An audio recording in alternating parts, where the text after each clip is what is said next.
Ethan Walker returned from a long business trip and unlocked his front door with a quiet sigh of relief. He stepped inside expecting peace, but the house felt strangely hollow in a way he couldn't explain. His steps slowed when he reached his study, and the silence there rang louder than any noise. The shelves that once held his treasured comic collection were completely empty and dust-bare. For a moment, he thought he was in the wrong room, or that someone had played a cruel joke. Then Lana appeared behind him with a bright smile, announcing she had sold the old books that afternoon. Ethan's breath stopped as the weight of her words crashed through the hollow space around them.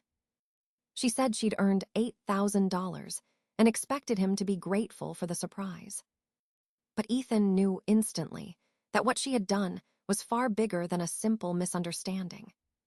Something inside him cracked, quiet but irreversible, as he stared at the empty shelves. Lana kept talking as if she had done something noble, her voice light and proud. Ethan stood frozen, trying to process the enormity of what she had just admitted. She explained that she sold everything in a single afternoon to help with wedding costs. Her tone carried an expectation of praise, as though she had rescued him from a burden. Ethan asked where she sold them, hoping there was still a chance to undo the damage. She casually mentioned a quick local sale, arranged through an online listing she barely verified. The number 8,000 echoed in his mind, like a warning bell he could not silence. He walked to his desk, opened his catalog, and felt his stomach twist with dread. The list confirmed what he feared. Several rare issues were missing from the shelves. One title hit him like a punch when he realized it was gone forever. His first edition, Amazing Fantasy 15, graded 9.8, was among the books she had sold. He had spent years searching for that specific copy and protecting it meticulously. The idea of it vanishing for a fraction of its worth made his hands tremble. Lana watched him with confusion, as if she couldn't understand why he wasn't celebrating.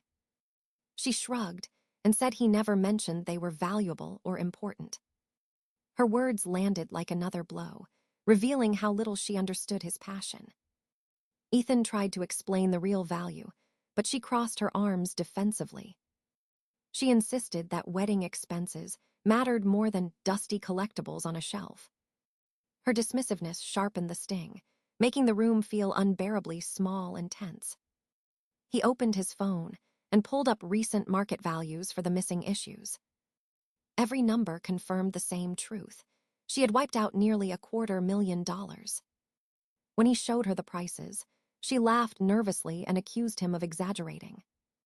He pointed out grading records, sales history, and appraisals, but her denial deepened.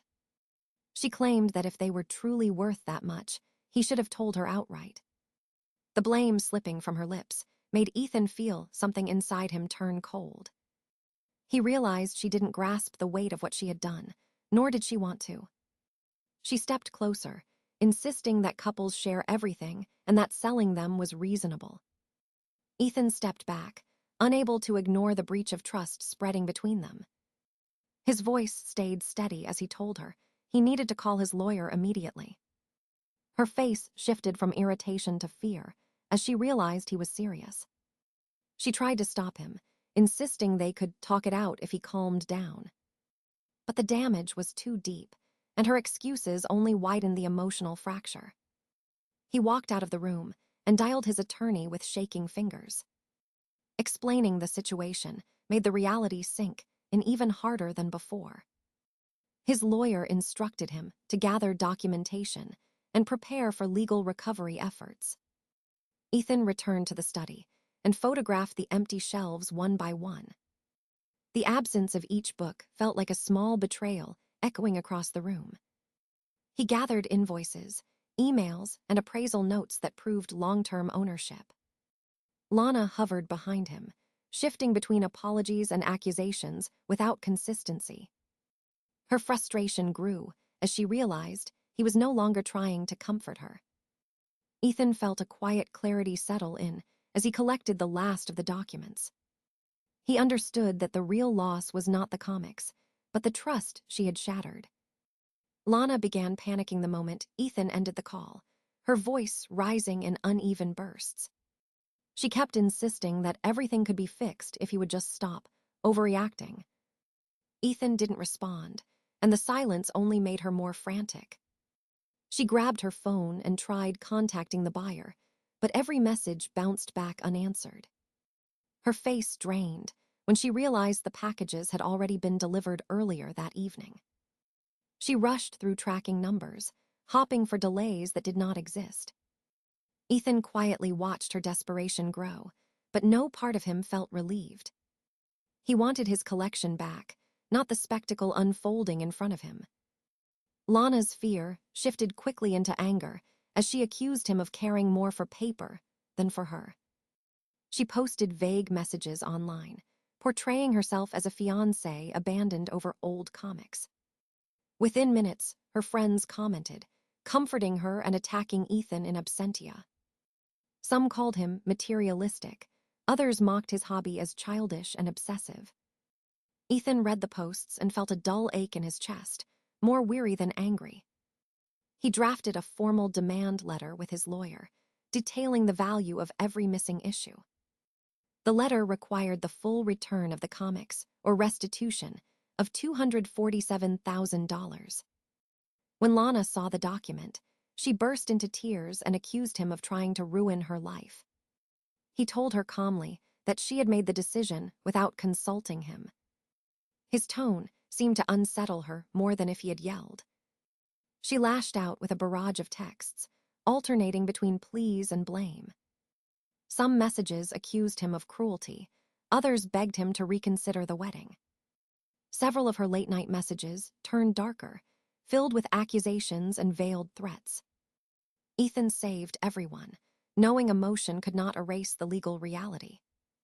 Lana's parents called him, asking him to be reasonable for the sake of the relationship. He explained what had been lost, but they dismissed the numbers as exaggerated fantasy. He realized then how alone he was in this battle, yet he felt strangely steady. The next morning, Lana tried again to contact the buyer through different accounts. When she failed, she slammed her phone onto the counter in frustration. She insisted that Ethan call off the legal steps until she sorted things out. He refused, reminding her that the items legally belonged to him and were sold without consent. Her eyes hardened as she accused him of planning this to avoid marrying her. Ethan didn't bother responding because the accusation no longer hurt. He saw clearly now that trust between them had collapsed long before the sale. As he organized the rest of his documentation, Lana shifted to emotional blackmail. She claimed she was being pushed to a breaking point and that he would regret this. When he didn't react, she shouted that she felt unsafe and might do something drastic. Ethan notified a friend and kept distance, documenting everything for safety and clarity. By evening, she was posting again online, painting him as cold and abusive. Her followers amplified her claims, turning the story into a small storm of misinformation. Ethan screenshot every post, preparing for what he knew was coming. The day ended with a chilling understanding settling deep in his chest. The drama had escalated far beyond a financial dispute or a broken engagement. It had become a collision of truth, pride, and consequences spiraling out of control. Lana refused to accept the reality of what she had done and began crafting new stories. She told friends and online followers that the comics were gifts or shared property.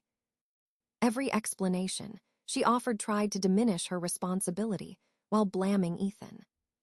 Ethan had already collected evidence proving he had purchased and stored every single issue. The emails, receipts, and appraisals left no room for her claims to hold any weight. Despite this, Lana and her friends launched a social media campaign against him. They painted him as controlling, obsessed with material things, and unable to trust anyone. Ethan ignored the posts, focusing on compiling everything for his lawyer and the courts. He contacted the buyer, Cole Matthews, and requested cooperation to recover the comics. Cole hesitated at first, but eventually shared private messages from Lana confirming intent. The texts revealed she knew the value and planned the sale to punish Ethan for minor disputes. This new evidence strengthened Ethan's legal position significantly. Lana hired a lawyer, but the representation was inexperienced and unprepared for the case. Her attorney attempted weak defenses, repeating the false claim of shared property. Court documents showed she actively ignored communications from Ethan's lawyer. She had signed sales receipts acknowledging the transaction herself, leaving no ambiguity. Ethan and his attorney moved to file injunctions to freeze the comic's resale. Cole cooperated fully, providing tracking numbers and messages proving Lana's intent. The combination of documentation and witness cooperation tightened the case around her. Lana tried calling Ethan repeatedly, alternating apologies and threats with little effect. Every message she sent was saved and cataloged as evidence of harassment. Her social media attacks became increasingly desperate and public, but they backfired. Followers began questioning her credibility as evidence of deceit emerged. Ethan stayed composed, knowing the legal process was building a solid case. The sale that had initially seemed irreversible now had a path to restitution. Lana's narrative collapsed under the weight of text messages, receipts, and emails. Her attempts to frame Ethan as unreasonable were contradicted by time-stamped evidence. The law began to favor Ethan, as all communications showed clear awareness of wrongdoing. Court filings revealed she had planned the sale strategically, not impulsively. Every lie Lana told was documented, creating a growing trail of undeniable proof. She attempted to rally friends online to support her story, but inconsistencies surfaced. Witness statements highlighted contradictions between her story and verified facts. Ethan continued compiling organized evidence for the case, leaving no detail unchecked. Even her own family began to question her actions as the truth became apparent. Her lawyer struggled to counter emails, appraisals, and witness testimonies presented in court. Lana's facade of innocence eroded further with each verified piece of documentation. Ethan remained focused, understanding the process was long but winnable. The combination of Cole's cooperation and her digital footprint made reversal impossible. She became increasingly erratic, revealing panic and desperation in her communications. The social media campaign backfired entirely, strengthening Ethan's moral and legal position. Each day, the evidence solidified, moving the situation closer to a legal resolution. Ethan knew the fight was far from over, but the strategy and truth were firmly on his side. Lana's panic intensified as the legal pressure mounted, and her messages became erratic. She called Ethan late at night, her voice trembling between apologies and threats. At one point, she admitted guilt while simultaneously claiming he was ruining her life. Her tone shifted abruptly, suggesting she might harm herself if he didn't relent. Ethan remained calm and called local authorities to ensure her safety, documenting the call. Every call, text, and voicemail was preserved as evidence in the growing case file. Despite her volatility, Lana continued to post online, twisting the narrative in her favor. She accused Ethan of financial abuse and emotional cruelty, attempting to turn public opinion. Followers commented, some sympathetic, others suspicious, creating a chaotic online storm. Ethan refrained from engaging publicly, focusing solely on verified documentation. Cole Matthews, the buyer, saw the online posts and contacted Ethan to offer full cooperation. He shared more messages, proving Lana sold the comics intentionally to spite Ethan. The revelations painted a clear picture of premeditation, rather than accident or misunderstanding. Lana attempted to manipulate friends and family, claiming she was being unfairly targeted. Her explanations contradicted previous statements, weakening her credibility further. Ethan's lawyer advised maintaining strict documentation and avoiding any personal confrontation. The combination of digital evidence, witness testimony, and sales records became overwhelming. Lana, in a desperate bid, tried to negotiate with Ethan directly for a reduced settlement. He refused, insisting on full restitution and protection of his legal rights.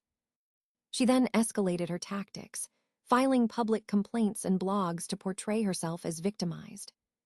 Each post was saved, timestamped, and cataloged as proof of harassment and deceit. Cole provided screenshots showing Lana acknowledging the true value of the comics before selling. The evidence demonstrated her clear understanding and intentional decision to proceed. Lana's public claims began to unravel as contradictions were highlighted by friends and strangers. Her social media influence dwindled as her dishonesty became apparent to her followers. She attempted to involve mutual acquaintances to pressure Ethan, but no one intervened. Ethan maintained focus on legal strategy, compiling every text, email, and blog post. The more she tried to control the narrative, the clearer her culpability became. Authorities were contacted multiple times when threats of self-harm escalated. Each incident strengthened Ethan's documentation, showing a pattern of manipulation. Her frantic phone calls and posts illustrated the psychological pressure she applied. Court filings reflected these communications, emphasizing her attempts to intimidate Ethan. Lana's erratic behavior revealed both desperation and an inability to accept accountability. Every lie she propagated was contradicted by timestamps, receipts, and messages from Cole. Her threats, both personal and public, now served as evidence against her. Ethan's composure and adherence to legal procedures contrasted sharply with her instability. The situation showed a clear escalation from financial dispute to harassment and manipulation. Each interaction, carefully recorded, further secured Ethan's position for court proceedings. By the end of this period, Lana's control over the situation had completely collapsed. She became increasingly isolated, relying on tactics that only highlighted her guilt. Ethan's patience and methodical approach ensured that truth and evidence dominated the conflict.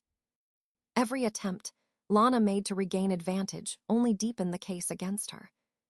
Her social standing, credibility, and influence were steadily eroded as legal documentation accumulated. Ethan prepared for the next phase, confident that justice would follow based on the overwhelming evidence.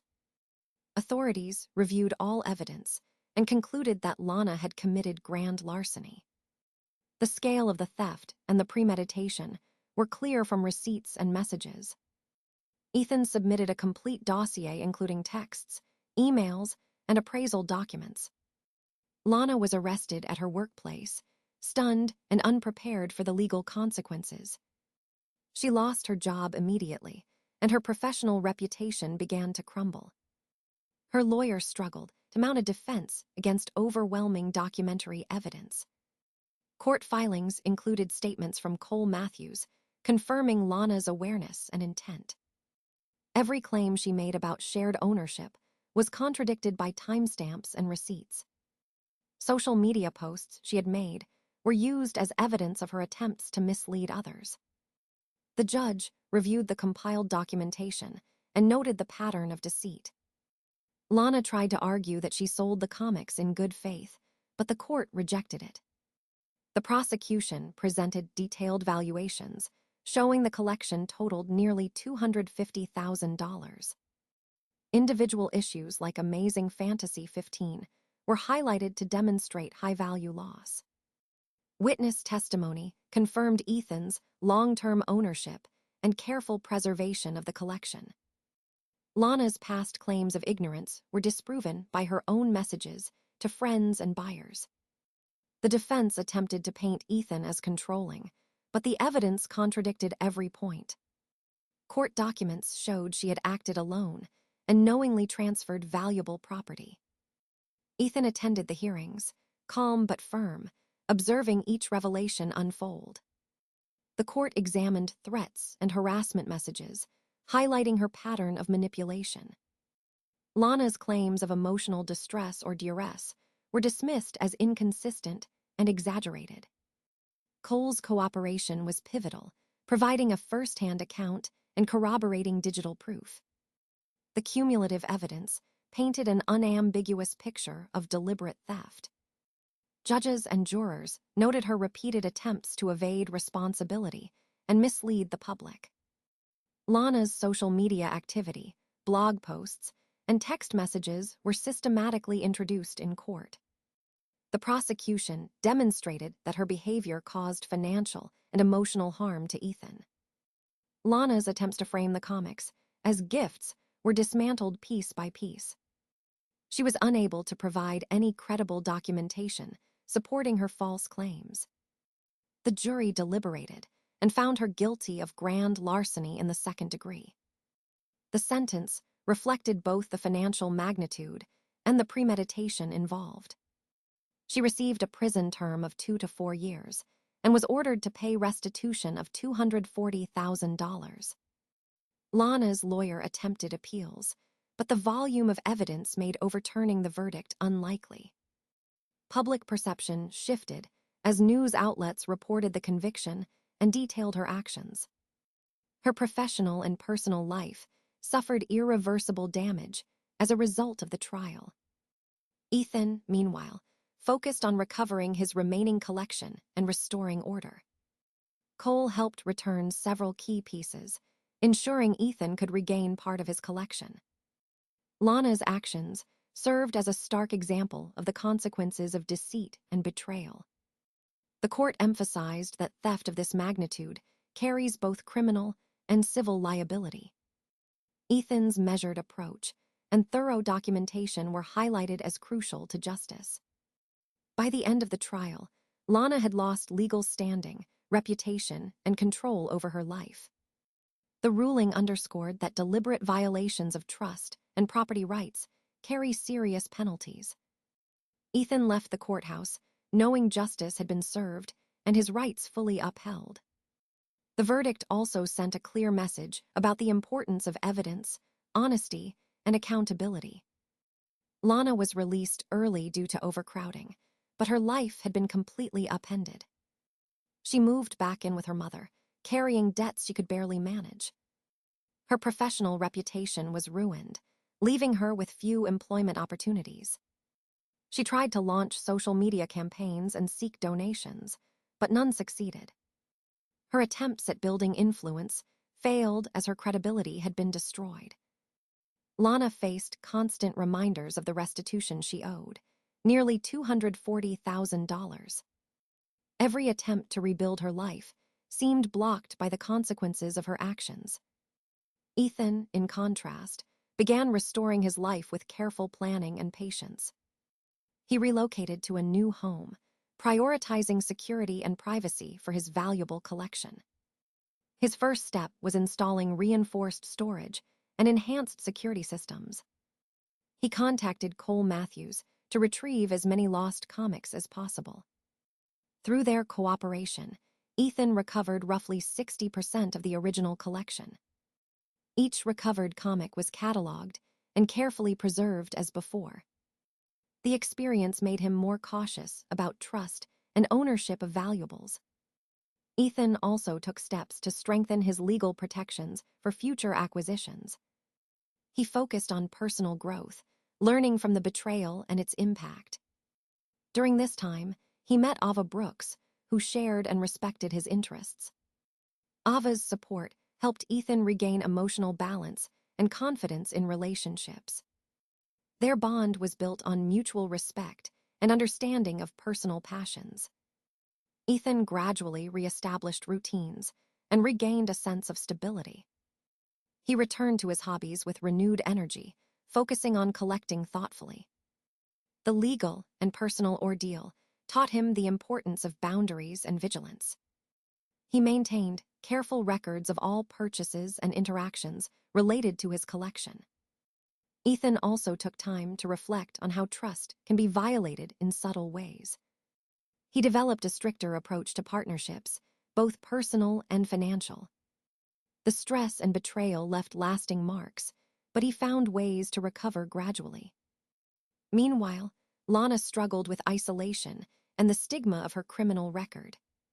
She attempted odd jobs and small ventures, but few were sustainable long-term.